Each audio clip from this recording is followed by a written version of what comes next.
falar de 4 verdades para uma vida de vitória. Podíamos falar 1 milhão de verdades. Podíamos ou não podíamos? Há tanta verdade para uma vida de vitória.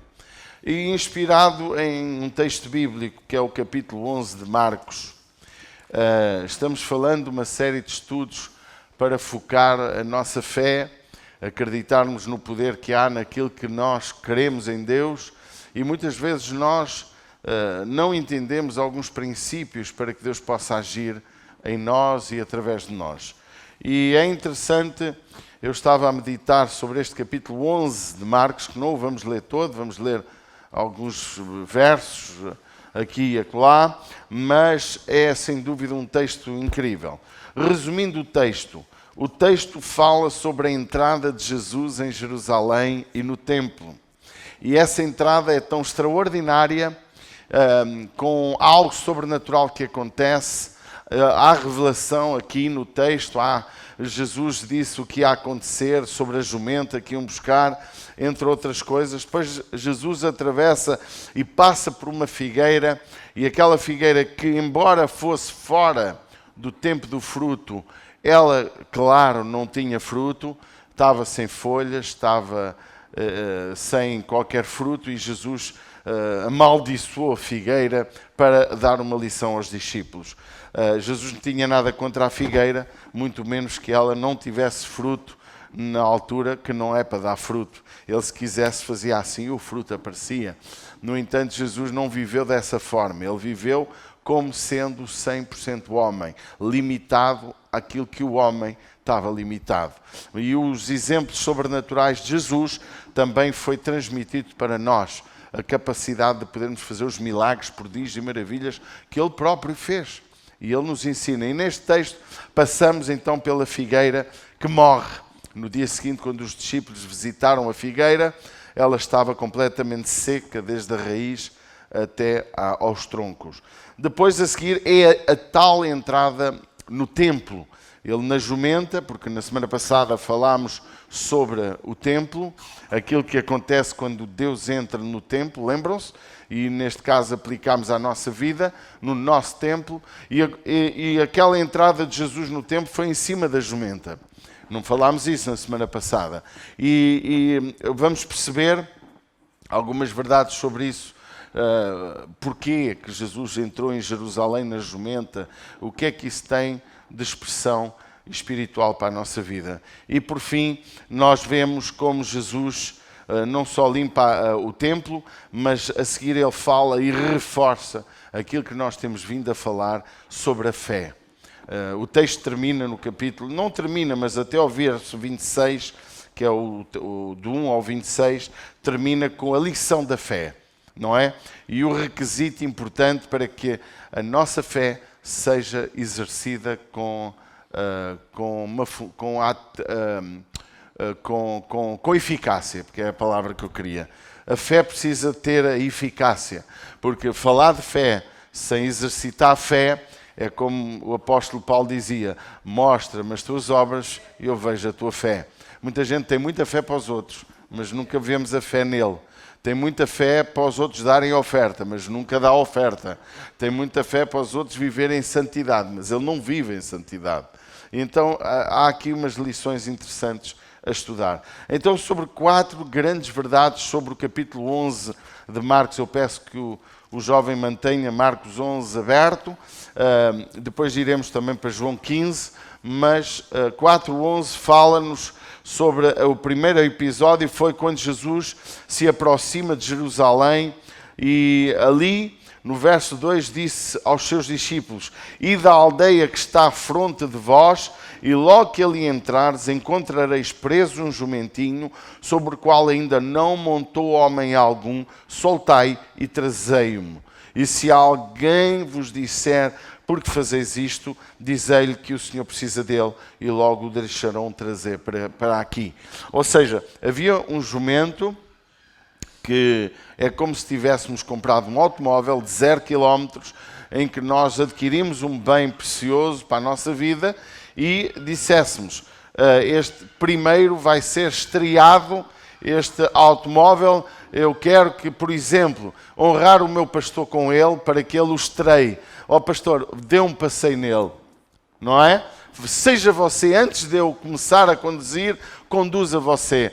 Ou como que alguém que fez algo grandioso e honra aquela pessoa que quer honrar com esse algo grandioso.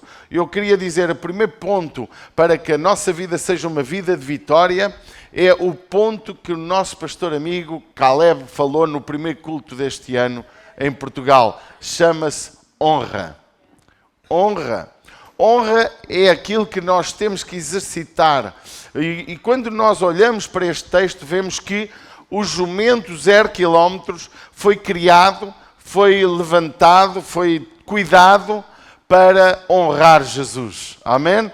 E não houve contestação, porque quando há honra, quando a honra existe em nosso coração, nós não damos o pior, nós damos o melhor. Este jumento, ele serviu para Jesus entrar em Jerusalém. Aquela terra fantástica, aquele lugar incrível, onde Jesus se preparava para também nos honrar com a sua vida. Amém? Dando a sua vida por nós. E o que eu queria que nesta manhã nós entendêssemos é que a palavra honra, ela não mete esforços. A palavra honra, ela é algo que faz com que nós possamos fazer coisas extraordinárias. Os irmãos lembram-se da mensagem que nós aqui falámos há um tempo sobre a oferta de uma mulher que deu um vaso de alabastro e a oferta de outra que deu tudo o que tinha. Aquele vaso de alabastro representava muito dinheiro, mas quem dá tudo o que tem representa uma fé plena, completa. E muitas vezes nós não entendemos o que fazemos, quer na igreja, quer pelos irmãos e até pela obra, pelo reino de Deus. Nós devemos ser pessoas de honra. Não haveria de haver gente mais honrosa que nós. A honra, ela é adquirida da forma que não se mede esforços. Honra com o jumento, ele nunca tinha sido montado. E o facto, porque aquilo era dado para um momento especial. A montagem primeira montagem de um animal daqueles seria um momento honroso. Podia ser para um casamento, para a noiva, podia ser muitas questões que se podia ver na história. E quando Jesus mandou chamar aquele jumento para ele entrar, ele precisava de entrar com honra. E esta honra é revelada de várias formas neste episódio. Primeiro foi o jumento. O segundo foi como as pessoas ofereceram suas vestes para pôr sobre o animal que não estava equipado para que alguém o montasse, e também como passaram as suas vestes, tiraram as suas túnicas e meteram para que Jesus passasse sobre elas. E quem não tinha veste honrosa para Jesus com o seu jumento andar sobre elas, eles arrancaram folhas das árvores e passaram a pôr no caminho para que Jesus pudesse ter uma entrada de honra. Mas mesmo para quem não exercitou essa honra, ainda se cantava Hosana ao Rei que vem, e clamavam Hosana, bendito que vem em nome do Senhor, bendito o reino do nosso pai Davi, que vem em nome do Senhor, Hosana nas alturas. Havia uma adoração completa neste momento de honra à pessoa e à obra de Jesus. Nós temos muitas formas de honrar a Deus. Podemos honrar a Deus com a nossa vida. Podemos honrar a Deus com as nossas ofertas. Podemos honrar a Deus com louvor. Cantar só por cantar não é honra. Mas quando eu canto aquilo que sai da minha alma, eu estou honrando. Falar de Jesus a alguém pode não representar honrar Jesus, porque dependendo, a maneira e a motivação que me leva a honrar Jesus. Tornar-me um pastor pode não ser causa de honra, pode ser causa de egoísmo, pode ser farisaísmo, pode ser ambição, pode ser desejo de poder e de glória para ser reconhecido por aqueles que me veem ou me ouvem. Muita gente quer ser artista, muita gente gostava de ser Cristiano Ronaldo e muitas vezes não consegue encontrar sucesso na vida secular e procuram esse sucesso dentro de uma comunidade religiosa. Muitas vezes no mundo lá fora não encontramos amigos e vimos para a igreja porque aqui é fácil de encontrar amigos e encontrar pessoas que nos ouvem. Mas essa não é a motivação da igreja. A motivação da igreja não é o teu crescimento individual perante os outros. A motivação da igreja é ganhar o mundo para Jesus, é honrar Deus, é honrar Jesus, é cultuar ao Senhor. Não é o culto ao homem, não é eu que sou culto, não é eu que sou o motivo da igreja. Muitas vezes nós andamos em torno e busca de coisas para ver se conseguimos encontrar honra. E a Bíblia é muito clara. Quem busca a honra não a merece. Quando eu preciso de usar um título, eu já orgulhosamente 2 ou 3 vezes na minha vida, depois de me tornar doutor por academia, por fazer a licenciatura, pela formação académica, assim é que é. E houve uma vez que puxei os galões e depois senti-me mal com aquilo. Sou doutor também, respeito-me, não é o caso, não disse assim, mas é parecido. E quando nós precisamos puxar os galões, é porque não merecemos o galão. Porque aquilo que nós somos, ninguém nos consegue tirar. Porque aquilo que tu és é a essência de ti próprio. Há muitos que são doutorados. Eu tenho desejo de fazer um doutoramento, mas não sei se tenho desejo, mas não tenho vontade de o fazer porque o preço é alto, não é? Mas às vezes penso nisso. Mas para que é que me serve aquilo? Para nada. Para ter galões. Antigamente usava-se a expressão da honra, doutor em santidade. Já ouviram isto? Usa-se muito na América. Em divindade. O que é isso? Muitos querem ser apóstolos, profetas, doutores das Escrituras. Não tenho nada contra. Mas quem o é não me puxa galão. Amém? Não puxa. O apóstolo Paulo dizia isso também. Eu podia me vangloriar, eu podia me gloriar daquilo que eu sou. Eu fui criado aos pés de Gamaliel, estudei com ele, aprendi com ele. Eu sou, com zelo, persegui a igreja do meu Senhor, com zelo, achando que estava a fazer uma obra para Deus, chicoteado não sei quantas vezes, maltratado por causa do Evangelho. Não me sinto inferior a nenhum de vocês. Ele foi obrigado um dia a puxar os galões. Vocês são a minha carta escrita, vocês são o fruto do meu ministério, vocês são aquilo que mostra o meu ministério, dizia ele. Não precisamos de honra, de busca de honra, mas precisamos de honrar. Eu preciso de honrar, não preciso de buscar honra, mas eu preciso de honrar. E honrar se aplica de muitas maneiras, e você vê como Jesus honrou. Logo a seguir, Jesus correu com os vendilhões do templo. Foi ou não foi? Jesus, que foi honrado até ali, ao entrar no templo, ele ficou irado. Porque o facto de tu honrares alguém não altera a postura desse alguém que tu honras para que não te ponha em ordem. Eu tenho alguma amizade com alguns policiais, algumas pessoas com alguma eminência, com alguma influência, mas eu não posso usar essa influência para eu errar. Não é? E se eu tiver que ser corrigido, vou ter que ser. A honra, meus amados, é algo que nós damos. É algo que nós partilhamos de uma maneira que nos leva muitas vezes a fazer sacrifícios por causa dessa honra. Eu recordo-me, hoje parece que já não dou tanto valor, ou parece, porque eu não sou aquela pessoa que quando me honram, que bajulo por me terem honrado. Você entende? Alguém entende o que eu estou a falar? Você pode me honrar, você pode me dar um Ferrari, que a minha postura consigo vai ser igual. Talvez por isso eu não tenho Ferrari. Talvez por isso, se calhar, não me honro assim tanto. Porque eu não te vou bajular por causa disso. Tu podes-me trazer o melhor doce, o melhor pudim, como fã, onde é que está a minha Adriana, a minha Andreia? Hoje não está? Não, está a trabalhar, ok. A Adriana pode fazer o melhor bolo. Eu posso dizer, estava uma delícia. Mas a minha postura com ela vai continuar. Porque a honra não altera a postura do honrado com quem o honrou.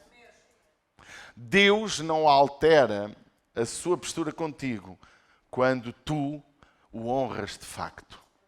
Ele vai te honrar por isso, porque a Bíblia diz que a honra gera honra. Mas veja, Jesus honrou a mulher perdoando os seus pecados quando ela o honrou com aquele vaso, com as lágrimas e enxugou-lhe os pés. Lembram-se? Mas se ela pecar, ela volta a ter o mesmo problema. Ela volta a ficar separada de Deus. A honra não altera a postura de Deus contigo em relação ao teu erro e ao teu pecado. Mas a honra faz com que tu também recebas honra. Quando honras, passas a ser honrado. Mesmo não sendo, não te rales. Porque Jesus a seguir a ser honrado, logo a seguir disseram crucifica-o.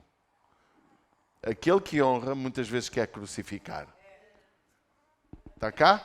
Foi isso que aconteceu com Jesus.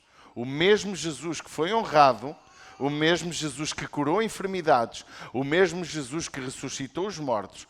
Não sei quem desses abençoados lá estava em frente quando disseram crucifica-o, solta Barrabás. Só Joãozinho estava aos pés do Senhor Jesus na cruz. Só o João. Nem Pedro, nem qualquer outro estava. Por isso que o primeiro aspecto para a nossa vida de vitória é honrar a Deus acima de todas as coisas e honrar o próximo como a ti próprio. É verdade, não diz honra, diz amor, mas significa quase a mesma coisa. O segundo ponto que eu quero trazer para a nossa vida nesta manhã é sobre santidade. Se encontramos neste texto algo fantástico sobre honra, encontramos algo fantástico sobre santidade. E nisto falámos na semana passada. Quando Jesus entrou no templo, teve uma indignação contra o pecado, contra o erro. E a nossa vida, irmãos, temos que nos indignar contra aquilo que está errado. A Bíblia, e muitas vezes nós pegamos nestes textos e achamos que temos que fazer estragos. Imagina agora você encontrava aqui um erro de alguém e começava a machucar a pessoa. Não tens esse direito, sabes porquê? Porque Jesus era Deus. Jesus não era um homem qualquer. Jesus estava na sua própria casa. A casa que devia ser considerada casa de oração. Jesus tinha toda a autoridade para poder fazer o que fez. Nós não somos Deus. Nós somos servos de Deus. E quando Jesus fez aquilo, Ele fez em santidade, em pureza e em zelo. Nós devemos ter no nosso coração o mesmo sentimento que há no coração de Jesus, dizia Filipenses 2. E esse sentimento é lutar para limpar a nossa casa. Limpa a tua casa. Porque nós somos templo. Lembram-se que a gente estudou no domingo passado? Nós somos o templo. E quem cuida do nosso templo é Jesus. Porquê? Porque Jesus cuida se estiver dentro do templo. Jesus limpa se estiver dentro do nosso templo. Jesus trata a nossa vida se Ele estiver no nosso coração. Tu não tens o direito de limpar a casa do outro. Tens o direito de aconselhar. Tens o direito de falar. Mas não tens o direito de ajudar muito bem. Por isso que a Bíblia diz, se tu vês o ímpio a pecar e não fizeres nada, tu és culpado também da sua culpa, do ímpio. Porque Deus quer que nós sejamos bênção na vida dos outros. Muitas vezes me ligam a pedir conselhos, mas só seguem aqueles que eles querem. Mas isso não invalida que eu dê o conselho.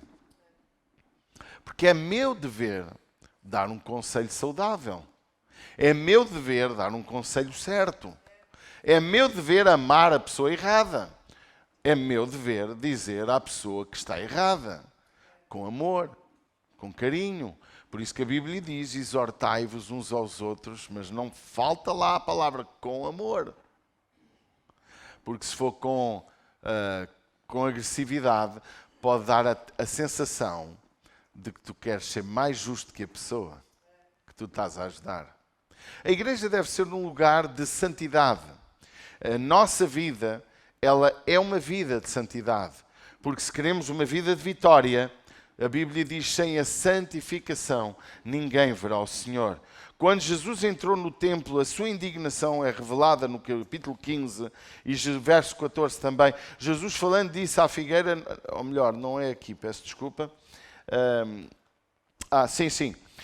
À figueira, e depois verso 15. E vieram a Jerusalém, e Jesus, entrando no templo, começou a expulsar os que vendiam e compravam no templo, e derribou as mesas dos cambistas e as cadeiras dos que vendiam pombas, e não consentia que ninguém levasse algum vaso pelo templo, e os ensinava dizendo, não está escrito, a minha casa será chamada por todas as nações casa de oração, mas vocês tendo-os feito covil de ladrões. E depois a seguir quiseram-no matar por causa disso. Nós temos que entender como igreja que se queremos uma vida de vitória, precisamos de ter o nosso templo, o nosso corpo, em santidade, em pureza, numa luta contínua contra o pecado. Amém? Havia naquele local, no templo, falta de respeito. Havia falta de noção da realidade. Estavam no lugar desrespeitando o lugar. Estavam, como se podíamos falar nos nossos dias, estavam na igreja desrespeitando a própria igreja. Estavam no culto desrespeitando o Senhor do culto. Por isso que nós, jovens, adolescentes, crianças, temos que entrar neste lugar, não porque Deus está aqui, mas porque este lugar é onde cultuamos a Deus. Porque Deus não está só aqui, Deus está na casa de banho quando tu estás. Deus está no quarto quando tu estás. Deus está naquele lugar onde tu estás a fazer algo errado. Ele continua lá. Deus está onde nós estamos. A diferença entre Ele estar e nós sentirmos ou não sentirmos é que Deus se manifesta dependendo de ti. A presença de Deus se estende por todo o universo, mas a manifestação da sua presença é onde é invocada. E nós precisamos que Deus se manifeste em nós e através de nós. Por isso que nós, igreja, precisamos de aprender estas verdades que farão a diferença na nossa vida. Honra é uma coisa que deve haver em nossa vida. Honra quem não te honra. Honra quem não te dá amor. Honra quem não faz o bem à tua vida. Honra quem não realmente merece honra. Honra de uma forma certa. Não bajules. Honra. Bajular é uma expressão de honra errada. É falsa. Bajular é eu falar muito bem daquela pessoa à sua frente e por trás falar mal. Eu tenho um defeito enorme. Tenho muita dificuldade de não dizer na cara aquilo que eu sinto dizer. Mas às vezes é falta de educação. Às vezes é falta de respeito pela pessoa, porque nem sempre julgas a pessoa da forma certa. Às vezes também está intemporal, está fora de tempo, porque muitas vezes falamos fora de tempo. Eu sou impulsivo, eu sou às vezes tenho às vezes perda de algum domínio próprio e muitas vezes erro e perco amizades e perco oportunidades por julgar ou por pensar ou por fazer de forma precipitada. Por isso que a Bíblia diz que devemos ser tardios para nos irar. A ira de Jesus foi certa, mas a nossa, de modo geral, não é. A ira de Jesus foi sem pecado, mas a nossa ira mete pecado. A ira de Jesus foi o zelo pela sua casa, foi o zelo por verem que a sua casa era um covil de ladrões. E nós não podemos fazer esse julgamento, porque só Deus conhece o nosso coração. A Bíblia diz que o nosso coração é enganoso, quem o conhecerá? Se eu não conheço o meu próprio coração, também não consigo conhecer o coração do meu irmão. Posso ter suspeitas, ele pode dar sinais, mas posso estar errado no julgamento. Por isso que a santidade na nossa vida é essencial. E a igreja precisa de lutar na sua própria santidade. Ou seja, eu individualmente devo lutar pela minha santidade. Devo, se for bênção na vida de alguém, motivar aquele irmão à santidade, a viver da forma certa, eu devo fazê-lo. Mas não posso impor, não posso levar aquela pessoa a se sentir subjulgada. Aquela pessoa não pode sentir que a igreja é uma escravidão. Queridos, evangelho não é escravidão, evangelho é liberdade. Evangelho não é condenação, evangelho é salvação. Evangelho não é o lugar onde nós nos tornamos inimigos uns dos outros. O evangelho leva que nós nos sentimos corpo uns dos outros. Não somos clientes da igreja, somos corpo na igreja. Amém? E o corpo é algo que precisa uns dos outros. Se eu sou um dedo, eu preciso do resto da mão. Separa o dedo da mão, o que é que acontece? Morre. E a mão fica com deficiência. Arranca um olho, eu não preciso deste olho. Tu vais ficar deficiente. O lado que tiraste o olho vai ter menos visão. Não vais olhar da mesma maneira, enxergar, como dizem os brasileiros. Nós precisamos, irmãos, de entender que a minha santidade é essa que me leva para Deus. Não a santidade do irmão. É a minha. Eu tenho que ser santo. E tenho que ser um canal para ajudar o meu irmão a ser santo. E quando ele erra, tenho que ser um canal para o ajudar a sair do erro. Amém? Terceiro aspecto que queremos falar nesta manhã. A terceira verdade para uma vida de vitória é a palavra fé. Fé que temos vivido a falar muito dela ultimamente. Porquê fé? Porque no meio deste contexto, isto é um contexto, isto é como se acontecesse tudo de uma forma muito seguida. Vê-se a entrada do jumento e daqui começa o texto. E o texto termina com o Senhor Jesus a terminar a dar a lição sobre a questão da oração e da fé. E o terceiro aspecto tem a ver com o Senhor Jesus passar pela figueira. Porquê é que esta lição existe? O Senhor Jesus diz aqui, incríveis verdades 12 a 14, no dia seguinte, quando saiu de Betânia, teve fome. Vendo longe uma figueira que tinha folhas, foi ver se nela acharia alguma coisa. E chegando a ela, não achou senão folhas, porque não era tempo de figos. Está aqui escrito. A figueira não estava infrutífera. A figueira não estava no tempo de dar figos. Ok? Não é o mesmo texto de João 15, que o Senhor diz, eu sou a vara, eu sou a videira, vós as varas. A vara que em mim não der fruto é pegada, lançada, cortada, lançada para o fogo. Mas se as minhas palavras estiverem em vós e vós estiveres em mim, nós iremos dar fruto. Querem abrir em João 1 a 7? Vamos abrir João 1, eu sou a videira e o meu pai é o lavrador. Verso 2. Toda a vara em mim que não dá fruto, atira, limpa, e limpa toda aquela que dá fruto para que dê mais fruto. Porquê? Verso 2. Porque é que aquela que não dá fruto é cortada e aquela que dá fruto é limpa. Porque quando damos fruto, o fruto não é para se dar uma vez, é para continuar a dar sempre. Porque o nosso fruto precisa ser diário e permanente. E o Senhor Jesus, toda a vara que está a dar fruto, ela limpa toda aquela que dá fruto. Para quê? Para que dê mais fruto. Pastor, eu já sou fiel nisto. Pastor, eu já sou fiel naquilo. Pastor, eu já sou uma pessoa que dá fruto. Pois, mas eu quero que tu ainda fiques melhor para dar mais fruto. Ai, pastor, há 10 anos que eu estou na igreja e você ainda me chama a atenção para que tu consigas dar mais fruto.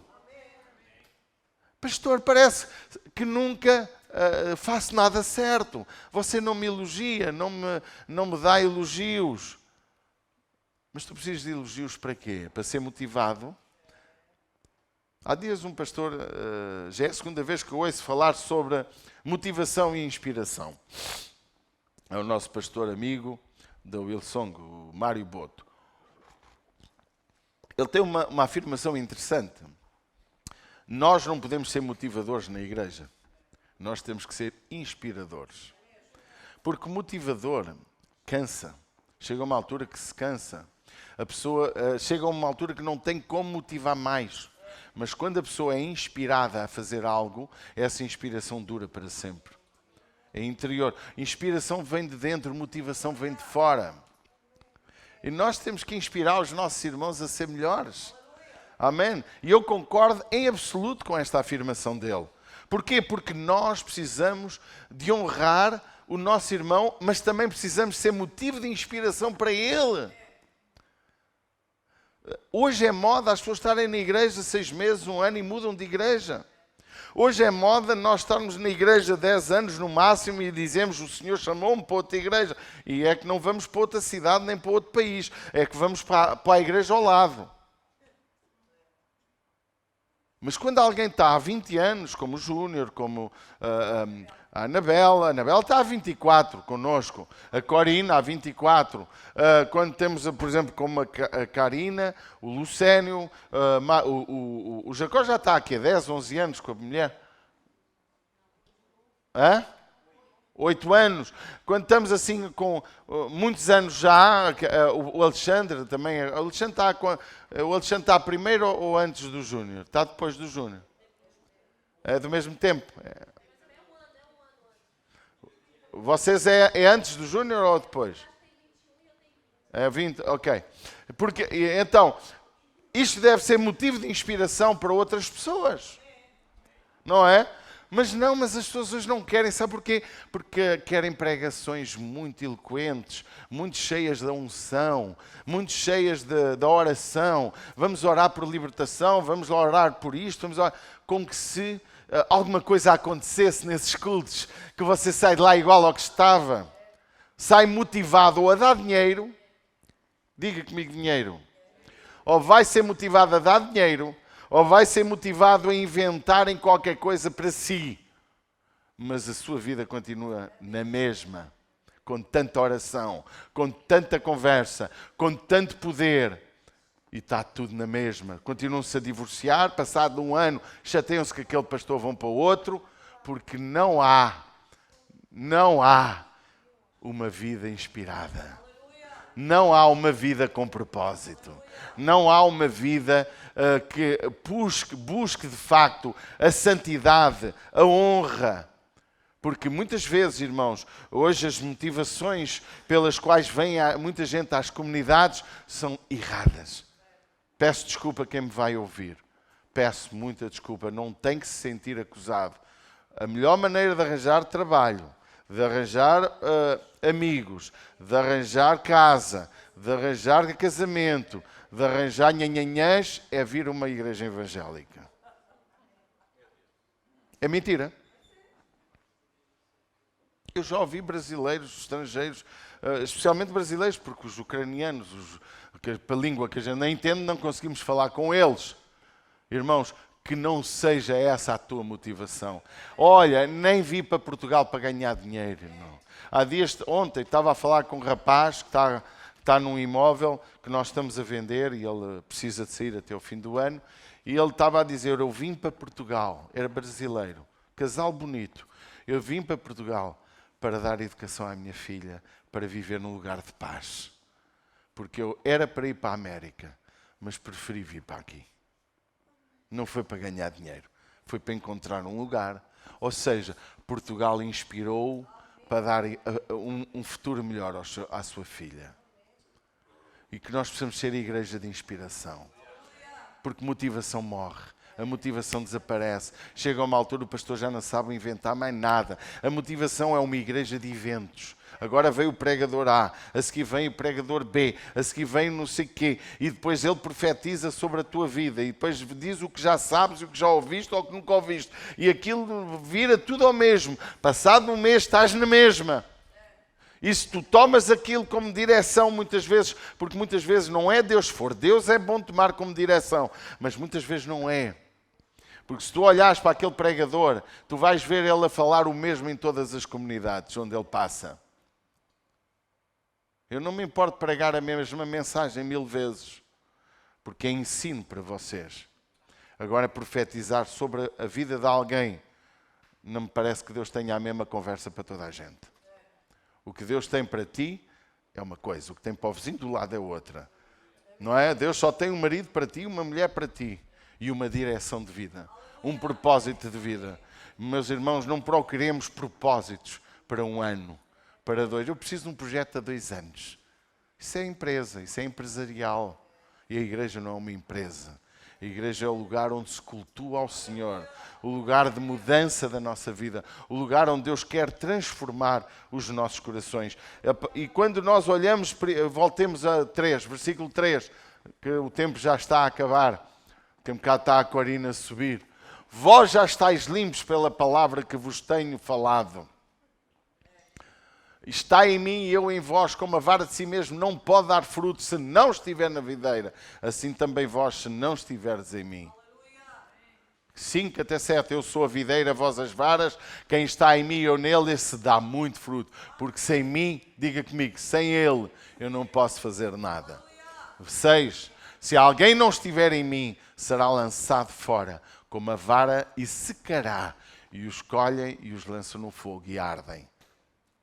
Se vós estiveres em mim, as minhas palavras estiverem em vós, é aqui que eu quero falar. Pedireis tudo o que quiserdes e vos será feito. Jesus mostrou aquela figueira, quando ele declarou a morte sobre a figueira, que ele a seguir fala isso mesmo, que nós podemos fazer tudo o que quisermos. Ele disse, se tiverdes fé, vendo a figueira, as folhas, depois eles dizem, não está escrito... E Jesus falando disso à figueira nunca mais, e os seus discípulos ouviram isso e vieram a Jerusalém, e Jesus entrando no templo começou a expulsar e etc. E entretanto, verso 21, e Pedro, verso 20, eles passando pela manhã, viram que a figueira se tinha secado desde a raiz. E Pedro, lembrando-se, disse, Mestre, eis que a figueira que tu amaldiçoaste se secou. E Jesus respondendo disse-lhe, tende fé em Deus, porque em verdade vos digo que qualquer que disser a este mundo, ergue-te e lança-te no mar, e não duvidar em seu coração, mas crer, se fará aquilo que diz, tudo o que disser lhe será feito. Por isso vos digo que tudo o que pedirdes orando, crede que o recebereis e tê-lo-eis. Ou seja, Jesus está dizendo, há que acreditar no que se ora. Há que acreditar nas nossas declarações. Esta palavra inspirou grandes cursos de inspiração, cursos para declarar, vamos ser positivos, cursos que a gente diz assim, quando acordares de manhã e vires que o sol está encoberto, não te esqueças, o sol está lá, as nuvens a que o tapam, alegra-te. Inspirou gente desta, que retirou Deus da jogada, mas eu quero te dizer, Deus está pronto a fazer a tua declaração, se ela é uma declaração certa. Até os montes se podem mover de um lado para o outro, se isso for essencial para a tua vida, se isso for essencial para honrar Deus, se isso for essencial para que Deus seja glorificado. Não é para tu seres honrado, é para honrar Deus. Amém?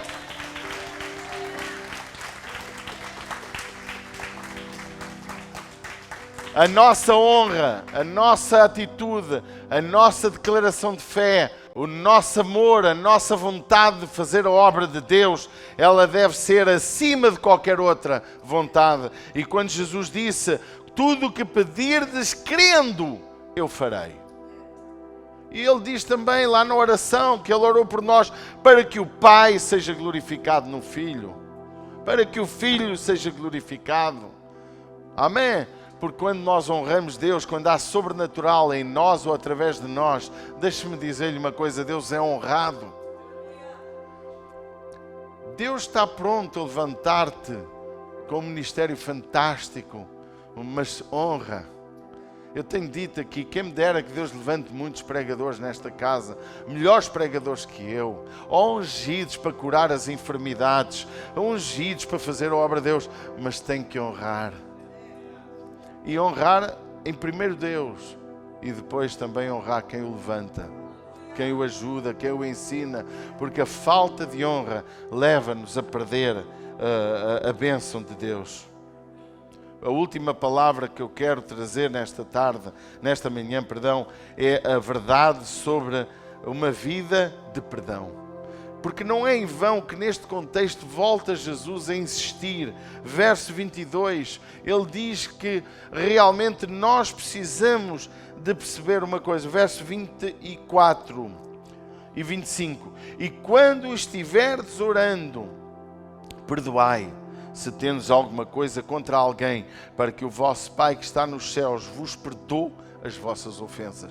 Mais uma vez eu repito, irmãos, Jesus está a falar num contexto de poder, num contexto de autoridade, num contexto de honra, num contexto de santidade. Ele diz, quando orares para que eu faça o milagre, lembra-te se tens que perdoar alguém.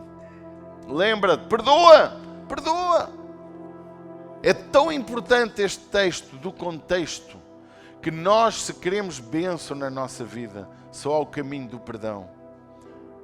Perdoar é essencial para que Deus ouça as nossas orações. A Bíblia diz que as nossas orações são impedidas se tivermos um problema conjugal em casa. Diz ou não diz? Ou não interessa esse texto? Estás em briga com a mulher, a tua oração, estás em pecado contra a tua esposa. Se tu não resolves o teu problema, diz a Bíblia, as tuas orações não chegam ao céu. Mas se tu não perdoares o teu irmão, também não são ouvidas. Na oração do Pai Nosso diz, quando orardes, não esqueças, perdoa, porque se não perdoares, não serás perdoado. Às vezes nós temos no nosso coração falso perdão. Falso perdão. Dizemos que perdoamos, mas não perdoamos. Dizemos que já não nos magoa, mas dói-nos quando lembramos. Eu ontem estava a falar com um senhor que é médico deontológico e ele disse, eu até anotei, a nova onda de medicina que ele exerce. Ele exerce uma medicina deontológica, é aquelas novas formas de estar, e ele dizia, a medicina dentária holística, não sei se já ouviram falar, tem a ver com o tratar de investigação quântica. E ele dizia que antes de tratar de uma dor, de uma enfermidade da pessoa, há 5 áreas de enfermidade: corpo físico, corpo energético, corpo mental, corpo intuitivo e corpo espiritual. Ele diz que trata as pessoas com base nestes 5 características que pode nascer a nossa doença. E eu estava-lhe a dizer, isso é inspirado na Bíblia.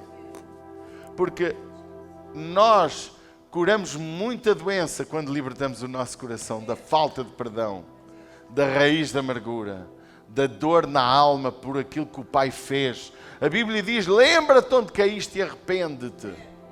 O trauma da infância, da violação, do abuso excessivo, da violência, o abuso de poder sobre a família, o maltrato sobre a mãe, sobre o pai, o massacre que se vive, fica marcado em nosso coração. E ele diz que vai buscar essas áreas. Mas isso é aquilo que o Senhor nos quer ensinar. É a Bíblia. A Bíblia fala que nós precisamos de perdoar. Porquê? Porque a ausência de perdão gera doença. Pessoas não dormem por causa de falta de perdão.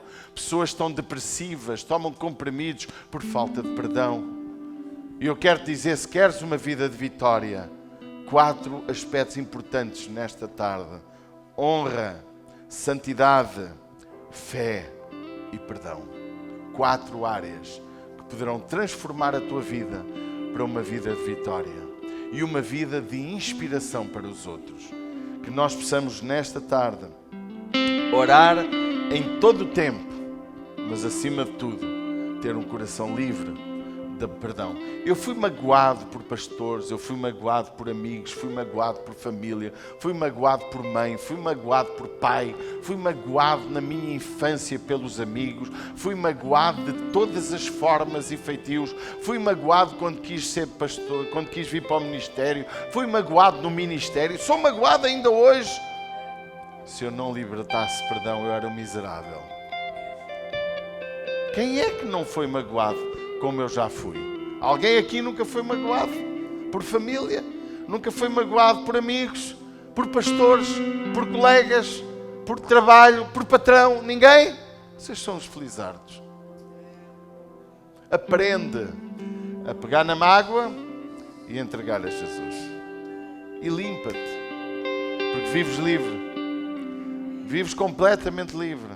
Já houve tempos da minha vida que, quando me ofendiam, eu ficava muito magoado. Ainda fico, um bocadinho, mas já dura pouco tempo esse tempo. É um tempo de cura, não é? Sempre temos necessidade de um tempo de cura. Aprende a colocar aos pés de Jesus, a dobrar os teus joelhos e dizer: Pai, limpa o meu coração. Eu quero amar esta pessoa que me ofende. Dá-me amor. Precisamos desse amor. Quem sabe o teu vício, quem sabe a tua dependência, quem sabe o teu desejo errado de homossexualidade, o teu desejo errado de beber, o teu desejo errado de viver para comer, o teu desejo errado de fama, de poder, de glória, é fruto de um trauma interior de humilhação. Não é em vão que o violado vira a violador, o ofendido vira ofensor, porque entra em nós um espírito da mesma espécie, espírito demoníaco que quer tomar conta das nossas emoções. A inveja, o ciúme, o desejo de nos tornarmos reconhecidos. Eu tenho uma pregação para vos dar que só tem o título: O valor do anonimato. Ainda não, só tem o título. O valor do anonimato. Os grandes famosos pagariam fortunas para virar anonimato, para ficarem anónimos, porque não conseguem viver uma vida normal. Não conseguem ir a um shopping, a um restaurante. Olha, fazer como o nosso presidente ontem andava a passear na feira. Eu abordei-o. Oh, Sr. Presidente, não se esqueça, 14 de agosto, vamos estar juntos. Ah, sim, já recebi a carta, está lá e tal. Tudo farei para estar com vocês. Não é o nosso presidente, um homem do povo?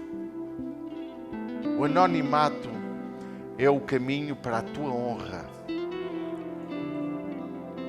E a busca de honra é o caminho para a tua desonra. Sabe porque é que eu não vivo aí em eventos e eventos? Porque eu não ando à procura de ser conhecido.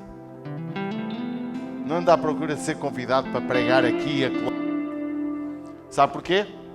A minha missão é o povo que Deus me dá. São vocês.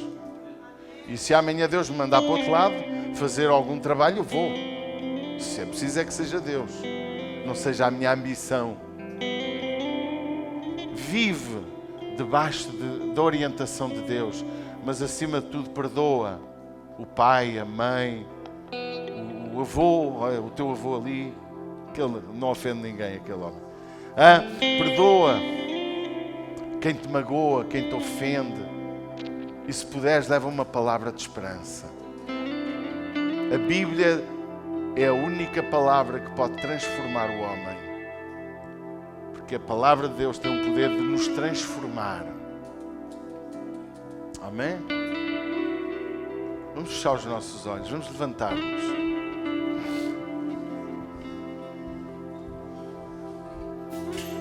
Não te esqueças: honra, santidade, fé e perdão, o caminho da nossa vitória.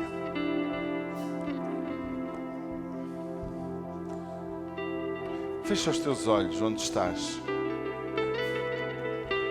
Começa a falar com o Pai.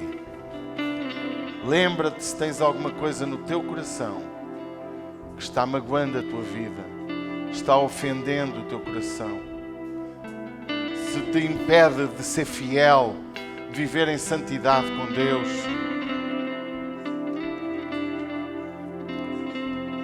Oh Pai, em nome de Jesus.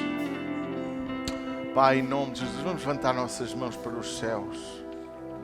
Vamos dizer: Papai, ajuda-me a caminhar conforme a Tua vontade. Limpa meu coração de toda a mágoa, toda a falta de perdão, de toda a ofensa, de tudo aquilo que belisca a minha santidade, tudo aquilo que belisca o meu amor pelo próximo, a honra que eu devo dar ao Senhor. Pai, em nome de Jesus, toma-nos em tuas mãos. Perdoa os nossos pecados. Eu oro, Deus, por todo aquele que está online também, que o Teu Espírito, Senhor, possa trazer cura, libertação, restauração. Tu possas ajudar cada um que está assistindo e que virá assistir a esta mensagem, para que o Teu Espírito tenha o poder de transformar cada um de nós. Em nome de Jesus e para a glória de Jesus. Amém. Vamos dar um grande aplauso a Jesus. Amém.